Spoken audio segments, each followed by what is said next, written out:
In this video, we are going to review Strapi versus Directus. So which one you should go with?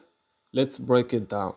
Now starting with Strapi, it's an open source Node.js based CMS that gives you full control over your backend, and you can choose between REST and GraphQL APIs, create custom content types, and easily self-host or deploy on any cloud. It's developer friendly and backed by a massive community. Now, on the other hand, let's go ahead to Directus. It's a powerful open data platform that wraps any SQL database with a real-time GraphQL or REST API and a beautiful no-code admin app.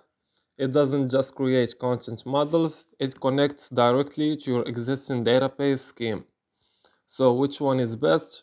Choose Strapi if you want full feature CMS that handles everything out of the box, and choose Directus if you need headless CMS that integrates directly with your SQL database and offers powerful real-time capabilities.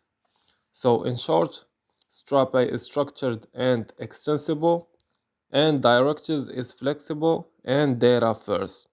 So pick the one that aligns with you.